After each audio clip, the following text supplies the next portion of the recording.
Hey Anthony, how's it going today, man? What's up, my man? How you doing? Good, good. I appreciate you taking the time to talk to me today. Big fan, and from what I've seen in the movie so far, I'm really hyped to see the rest of it. So, Thank you. got some, of course, got some questions. So let's just jump right into this. Uh, how does Sam Wilson's journey in the Falcon and Winter Soldier help prepare him for the challenges he faces in Brave New World? Well, you have to look at where Sam came from to understand where he's at. I recently went to Vegas, and Sam Wilson in the comic book was a member of the 58th Airborne, right? The Hmm. 58th Airborne is such a unique group because they're the ones they're search and rescue.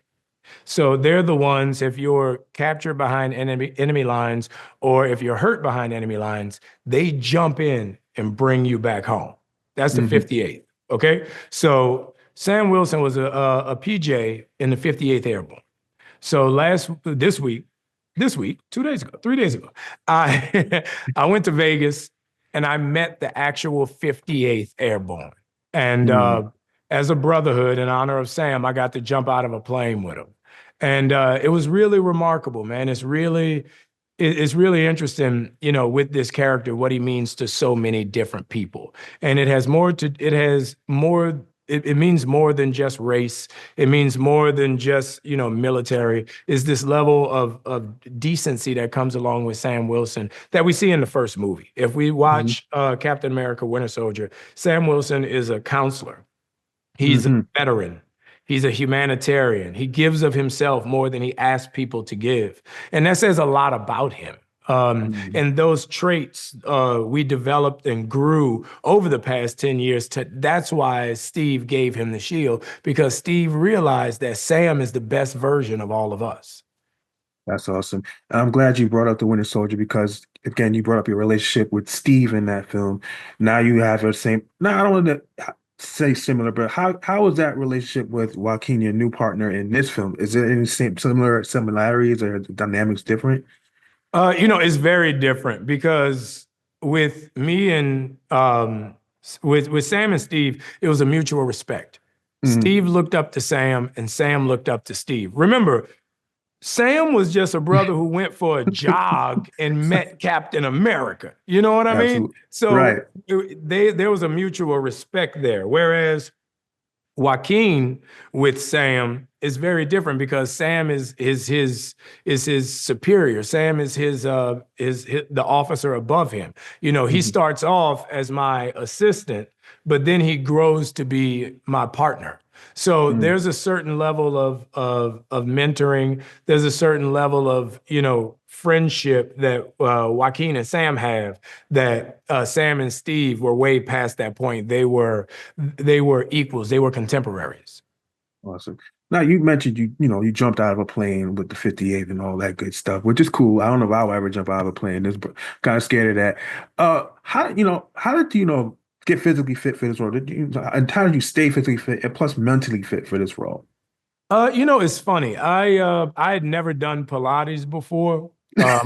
My stunt man, David Warren, dude, this dude is the flippingest, kickingest, fightingest. I mean, he can run up a wall. I'm so proud of the fact that the world gets to meet David Warren and see Mm. what he can do as a stunt man and the vehicle that this is for him. He's really amazing. So I talked to him and he's like, look, I got some ideas of things we can do with Sam and how we can make this work and that work.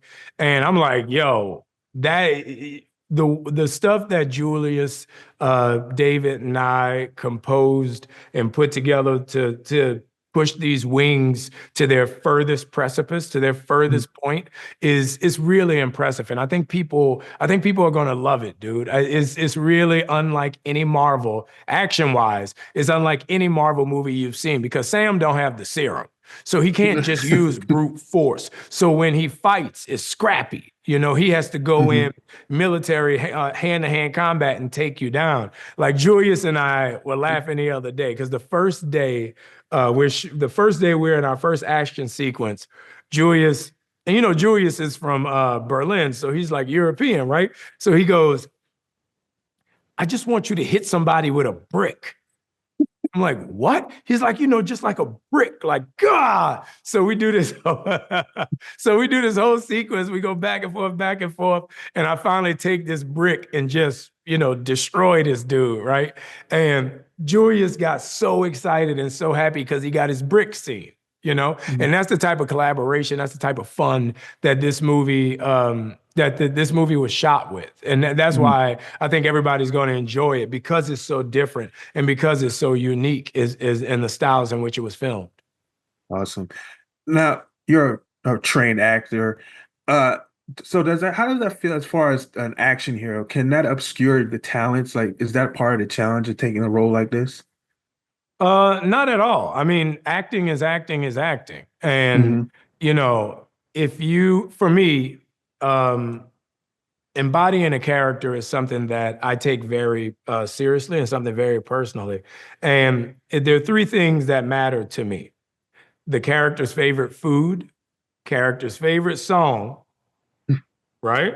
Because Hmm. everybody know their favorite food, everybody know their favorite song, and a piece of art that represents that character. Because art is it's a very cyclical feeling. It's a very emotional attachment.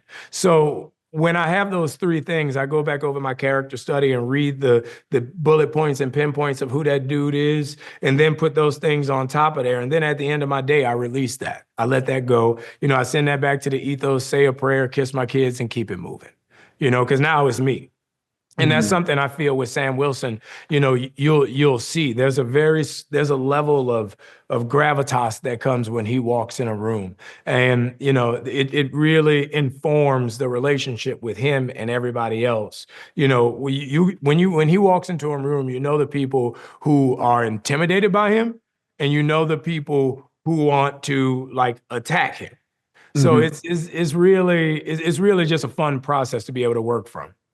Awesome. Now, what does it mean to Anthony Mackie as far as taking on the mantle of Captain America, especially considering the historical significance of this character? It's funny. I talked to Stan Lee several times about this character and what it meant for him, and what things I should be thinking about. And he said to me something that was really interesting. He said, Sam Wilson was very important because he was the center point of American representation in this character. As African American culture evolved, Sam Wilson evolved. In the first Mm-hmm. comic book, because the first comic book came out during like the black exploitation period, right? So Sam Wilson was a street hustler from Harlem, right? Right. Then later on, after the black exploitation period, when we went into the proper period where, black people had jobs and black people were cleaned up and they were nice, Sam Wilson became a military officer. He became a decent representative of black people. And that was Stan Lee. Stan Lee constantly changed the character to be an upfront representative for black people of that time. So when he Mm-hmm. came back in the movie, Sam Wilson was a vet. He was a counselor. He wasn't from Harlem anymore. He was from Delacroix, Louisiana. Mm-hmm. So there's a certain level of humanity that came along with this character, a certain level of gravitas that came along with this character that reflects the entire world around him, specifically us as a culture and a people. Mm. Now, you bring up, the race thing, and I know it's not the biggest factor in the movie, but it's a part of the movie. Uh, how important is it that, you already pointed out that this character is important to see for young black kids and especially white kids to see as well.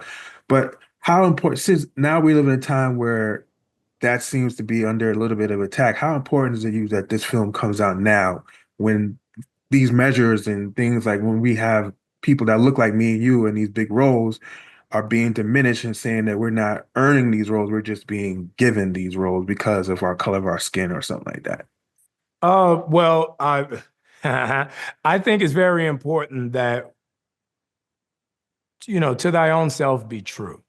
Absolutely. Um, you know, I did 24 years of work before I Hmm. got this role. So, and who am I to question Stan Lee? Stan Lee Hmm. put it in a comic book that Captain America, Steve Rogers, gave the shield to Sam Wilson. So that's just in the comic book. So that has nothing to do with me. That has nothing to do with what I've earned or what I was given or the color of my skin. I come from a very different background and understanding. And when I grew up looking up to Superman. Mm-hmm. Superman was a white dude who worked at a newspaper in New York from another planet. That's But right. that moniker, that humanity, that decency of that character is what I related to. That's why I tied a sheet around my neck and flew around the house like I was Superman. It had nothing to do with his race. It was about the Mm-hmm. decency of the human being that he was. He gave me something to aspire to. And that's what Sam Wilson is. It's not about all that other stuff that we place on top of it. And Mm-hmm. it just is simple and basic nature is, the compassion, the empathy, the humanity, and the dignity of this character is what I latched on to as a father and as a human being. Awesome. Uh, what is what is something you want people to walk away with after watching Brave New World? Like, what's the one thing you want fans to walk away with after seeing this movie? That Cap is back. It's funny. I'll say this. Captain America, the First Avenger, was the first movie, right? It Hmm. was the one that the whole first phase was built on. That movie started phase one to the great crescendo, which was Endgame. And there was Hmm. no adding on after Endgame. Endgame was literally the end of the game. Hmm. So with an ending comes a new beginning. Captain America Brave New World is that new foundation, just like Captain America the First Avenger was. And now it gives us the ability to build on that foundation to that next great crescendo, just like Endgame was. Hmm. Now you get to learn these characters, you get to appreciate these characters, acknowledge these characters, revere these characters, and then grow with them through this MCU universe in phase two to where when you get to Endgame, Hmm. you'll have that same emotional response. Amen. Listen, Winter Soldier is my jam, and it'll always be my jam. It's number one on my rankings list all the time, Right. man. Uh, how do you see Sam Wilson's version of Captain America different from Steve Rogers outside of the super serum and other obvious things? How do they differ? I mean, they Well, wear the same costume, but how do they differ in yeah, a but the way? big thing is the super serum Right. because you have to think about it. When we first met Steve Mhm. Rogers was picked for the Captain America program because they threw a grenade in the middle of the room and he jumped It on it. jumped on. He's selfless. He's Mhm. that's something about, his insides that most people don't have. And if you look Mhm. at Sam Wilson, it's the exact same thing. He was with the 58th. When one of his men was down, he would risk his life and jump in to bring him back out. He's selfless. So those things are comparable. All of those things are measures to which that's why their relationship was such a platform of respect and Mhm. understanding because they realized that Steve knew that Sam would have his back beyond all measures, right? And he Absolutely. basically Hmm. said it in Civil War. Hmm. And when you look at it, the biggest difference is the serum because Steve Rogers had the serum, so he could basically punch his way through obstacles. Hmm. Sam Wilson does not have the serum. So his superpower is his heart and his humanity. And Hmm. being a counselor, he has to use his mind and his understanding to work through his problems as opposed to punch through them. Awesome. Also, I asked, how was it working with director Julia Stone on his film as well? Julius was great, man. We had a really good time making this movie, and I'm so happy because I met him literally 2 days after he got the job. He came to New Hmm. Orleans and we talked and really flushed out what we wanted this character to be and what we wanted him to represent. And every day we would talk, he would communicate what he was thinking, I would communicate what I was feeling, and we really worked on it like like two professionals. And there was never a moment where, you know, he didn't listen to a note I had. There was never a moment where he gave me a note and I said, Sam wouldn't do that. Like, because, people do that. Well, my character wouldn't do that. It was never one of those moments. Every note he gave me, I knew it was coming from a position of understanding the character just as good as me, but also knowing the script just as good as me. So, he would give me a note that would pay off 17 scenes later because he knew the script and the arc so well. So we vibed like that. It was a really great working experience. And I would literally, I would read the phone book if Julius was directing it. Awesome. Well, that's my time with you, Anthony, man. I appreciate you taking this time to talk to me today. I appreciate you answering all the questions. No Uh, doubt. Congratulations on the film. I can't wait to see it. This is on top of my list. So, I top of my list for the year. So, thank you again, man. I appreciate it. appreciate it, my man. Thank you so Have a good much. day. You too, bro.